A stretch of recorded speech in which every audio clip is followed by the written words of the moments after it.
You see it in the movies all the time. The drama, the action. But of course, this is the movie and this is real life. What got me started in all this was going to see Dirty Harry. And yeah, seriously, because my boyfriend at the time had a Smith & Wesson 44 Magnum and a 357 Magnum, and I would go up to the range with him and watch him shoot, and it was, wow, that handgun made the same noise on the range as it did in the movies. Dawn Daly is part of the Victoria Women's Shooting Club. While the sport is dominated by men, this group is trying to get more women involved. Once the ladies come in and they see that these are not something to be afraid of, that it's something that they can control and that they can take part in, they embrace it totally and they love doing it. She started out about 2 years ago and has been addicted ever since. It's fun. It is really, really fun. And my friends like to kid me that some women buy shoes. I buy gun stuff. Dawn says what most people might not know is that there are so many different areas to the sport.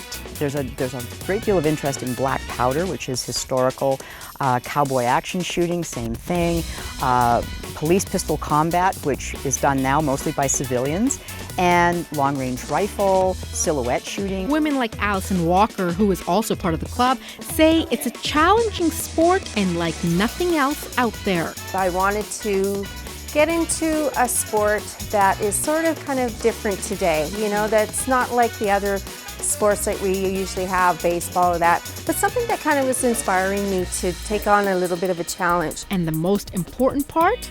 It's fun. It is so fun.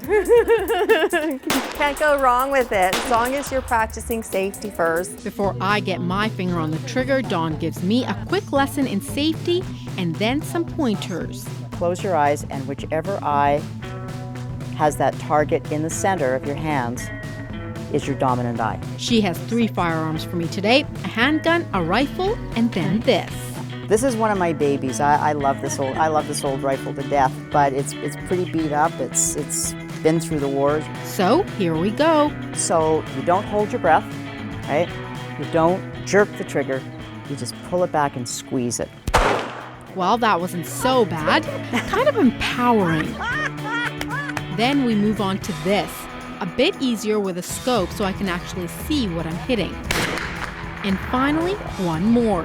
This is the rifle used by snipers in the 1930s in Finland. It weighs 10 pounds, and just like Dawn said, it's her baby.